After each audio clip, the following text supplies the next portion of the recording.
Assalamualaikum warahmatullahi wabarakatuh. Salam sejahtera bagi kita semua.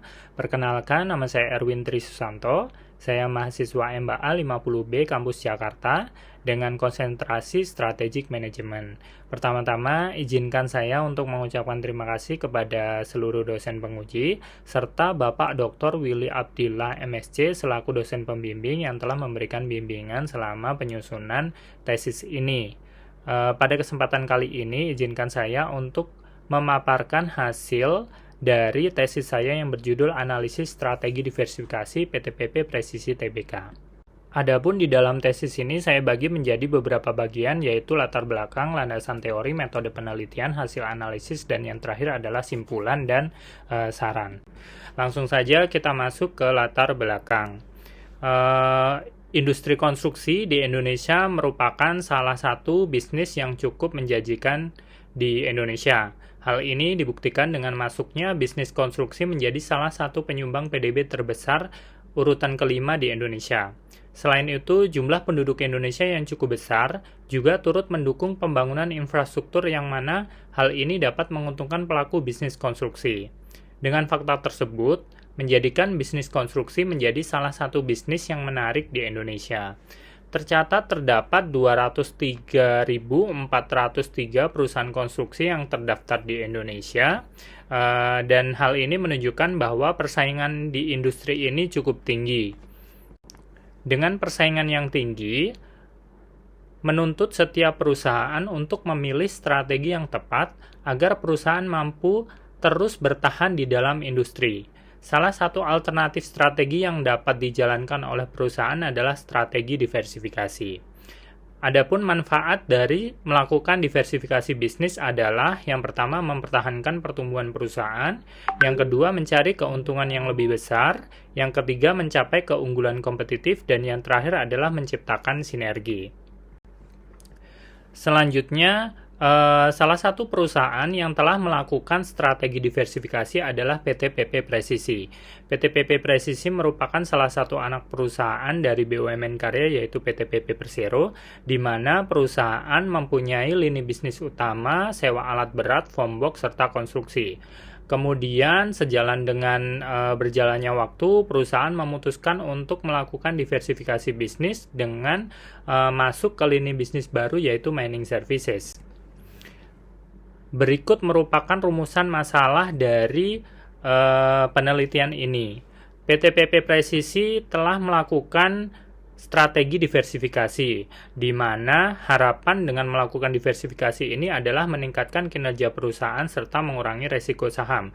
Namun pada kenyataannya, rasio pertumbuhan pendapatan dari 2017 hingga 2022 serta margin laba bersih dari 2017 sampai dengan 2022 menunjukkan data yang cukup fluktuatif dan cenderung trennya turun. Sekaligus kinerja saham pada saat awal perusahaan go public di 2017 hingga 2022 harga sahamnya terus turun. Hal ini yang menjadi dasar kenapa penulis ingin melakukan penelitian untuk menjawab pertanyaan penelitian, yaitu apakah strategi diversifikasi yang dilakukan oleh perusahaan sudah efektif, dan yang kedua adalah apa strategi eksekusi yang dapat dilakukan oleh perusahaan agar diversifikasi yang sudah dijalankan memberikan kinerja yang lebih baik bagi perusahaan. Adapun tujuan dari penelitian ini adalah menjawab pertanyaan penelitian, yaitu untuk mengevaluasi apakah strategi diversifikasi yang dilakukan oleh perusahaan sudah efektif, serta memberikan gambaran strategi eksekusi apa yang dapat dilakukan perusahaan agar diversifikasi yang sudah dijalankan memberikan kinerja yang lebih baik. Untuk manfaat penelitian, terdapat dua manfaat dari sisi akademisi serta dari sisi perusahaan.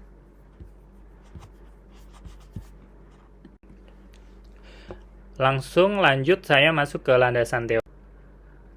Landasan teori yang digunakan pada penelitian ini dibagi menjadi tiga. Yang pertama yaitu gambaran umum diversifikasi. Di sini nanti akan diterangkan pentingnya strategi perusahaan bagi organisasi serta tujuan perusahaan melakukan diversifikasi. Yang kedua yaitu penggolongan diversifikasi. Saya mengambil sumber dari buku Thomson, di mana Thomson membagi jenis diversifikasi menjadi dua, yaitu related diversification dan unrelated diversification. Yang ketiga yaitu evaluasi strategi diversifikasi. Di sini saya menggunakan perspektif Porter's Three Essential Test yang terdiri dari industry attractiveness, saya menggunakan V4CES, kemudian the cost of entry test, serta the better of test. Kerangka penelitian yang disusun untuk penelitian ini yang pertama yaitu peneliti menentukan rumusan masalah yang akan diteliti, kemudian diturunkan menjadi pertanyaan penelitian. Setelah itu peneliti melakukan pengumpulan data, dan selanjutnya dari data tersebut akan dilakukan analisis menggunakan Porter's Three Essential Test untuk menjawab pertanyaan terkait dengan apakah strategi diversifikasi yang dijalankan oleh perusahaan sudah efektif. Selanjutnya peneliti melakukan proses analisis, tahap analisis untuk menentukan alternatif rencana strategi apa yang tepat untuk menjawab pertanyaan penelitian, yaitu strategi eksekusi apa yang dapat dilakukan perusahaan agar diversifikasi yang dijalankan memberikan kinerja lebih baik. Metode penelitian. Desain penelitian yang digunakan pada penelitian ini yaitu kualitatif deskriptif. Untuk pengumpulan data, penulis menggunakan dua pengumpulan data, yaitu wawancara tatap muka dan juga menggunakan media Zoom, serta pengumpulan dokumentasi dengan cara melakukan pengumpulan data dari informasi tambahan yang dibutuhkan dalam penelitian. Selanjutnya untuk instrumen penelitian yang digunakan yaitu karena pengumpulan datanya menggunakan metode wawancara, sehingga instrumen yang digunakan adalah panduan wawancara yang berisi pertanyaan yang disusun sesuai dengan perspektif Porter's Three Essential Test. Kemudian metode penelitian. Berikut merupakan list pertanyaan yang nantinya akan diajukan kepada seluruh partisipan. Terdapat 10 pertanyaan yang disusun berdasarkan perspektif Three Essential Test dari Porter. Kemudian selanjutnya metode analisis data. Dari buku Creswell yang peneliti baca, dapat dirumuskan beberapa langkah atau tahapan untuk melakukan analisis data kualitatif. Yang pertama yaitu mengatur dan menyiapkan data untuk dianalisis. Yang kedua, membaca atau melihat semua data yang telah dikumpulkan. Yang ketiga, memulai coding. Yang keempat, menggunakan proses pengkodean untuk menghasilkan deskripsi suatu latar belakang atau orang, serta kategori atau tema untuk dianalisis. Yang kelima, merepresentasikan tema dalam sebuah narasi deskriptif. Dan yang keenam, melakukan interpretasi atas temuan atau hasil dengan cara menangkap esensi yang ada di data tersebut. Berikut merupakan contoh coding yang dilakukan oleh peneliti. Yang pertama, saya ambil contoh yaitu verbatim 1 dari partisipan 1. Dari hasil wawancara, kemudian peneliti membuat verbatim dari setiap apa yang diucapkan oleh partisipan.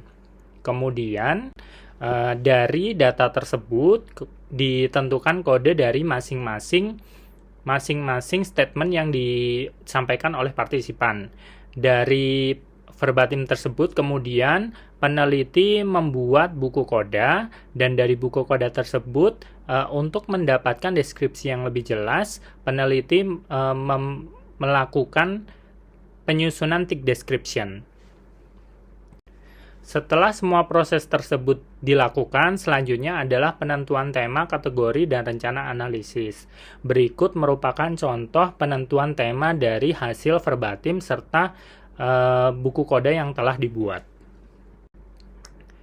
Berikut merupakan lanjutannya. Selanjutnya, untuk hasil analisis. Hasil analisis ini dibagi menjadi beberapa bagian.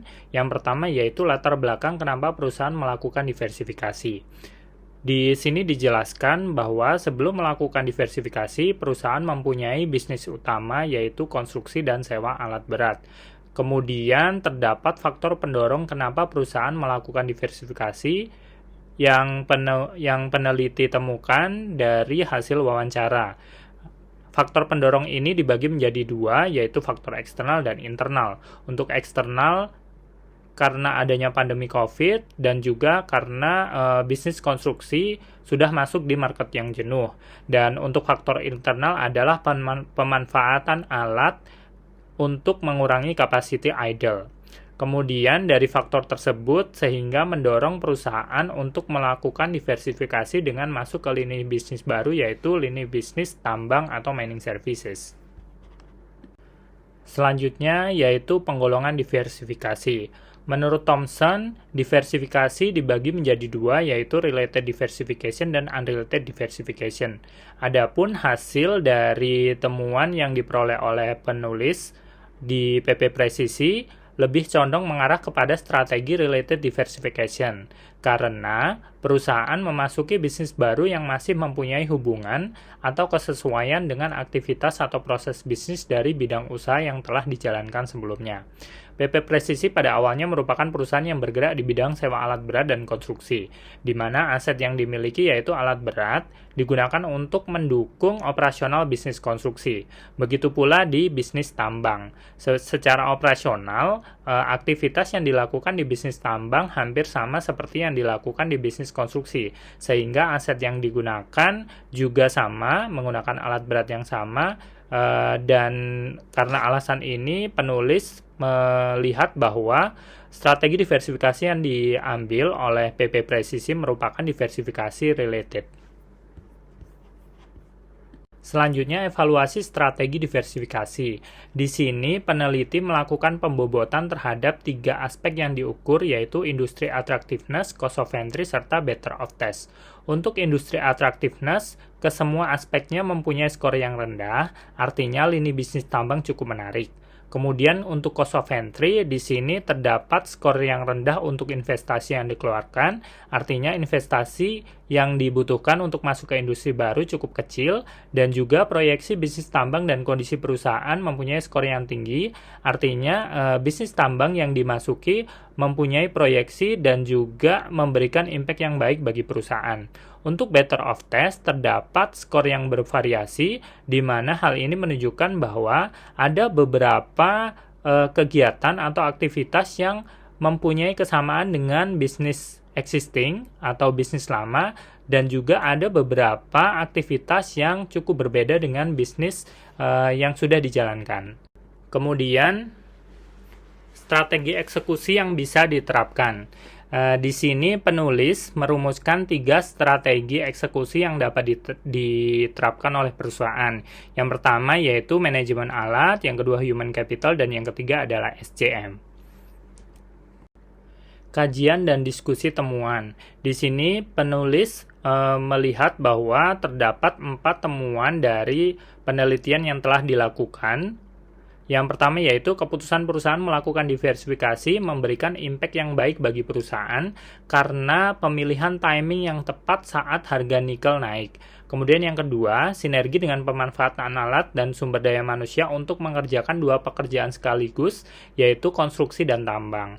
Ketiga, diversifikasi dilakukan untuk mengurangi capacity idle dan mempertahankan perusahaan agar tetap sustain akibat turunnya permintaan jasa konstruksi. Dan yang terakhir yaitu lini bisnis tambang dipilih karena bisnis tambang mempunyai margin yang lebih baik dibandingkan dengan lini bisnis konstruksi yang sudah dijalankan. Terakhir, simpulan dan saran. Simpulan dari hasil penelitian ini adalah hasil pembobotan dari masing-masing aspek serta temuan dan diskusi yang dilakukan disimpulkan bahwa strategi diversifikasi yang dijalankan oleh PP Presisi cukup efektif. Kemudian strategi eksekusi yang dapat diterapkan oleh PP Presisi dirumuskan ke dalam 3 strategi besar, yaitu strategi yang fokus pada peningkatan kinerja dari sisi manajemen alat, SDM, dan SCM. Untuk sarannya terhadap perusahaan, diharapkan perusahaan dapat memberikan perhatian lebih kepada manajemen peralatan dengan membentuk satu direktorat khusus yang membidangi peralatan. Dan selanjutnya yaitu saran untuk penelitian selanjutnya yaitu penggalian informasi kepada pejabat level direksi lain, terutama level direktur utama yang merumuskan strategi diversifikasi ini. Dan yang kedua adalah menambah alat ukur lain untuk melakukan evaluasi efektivitas strategi diversifikasi. Sekian paparan dari tesis yang bisa saya jelaskan. Saya ucapkan terima kasih. Wassalamualaikum warahmatullahi wabarakatuh.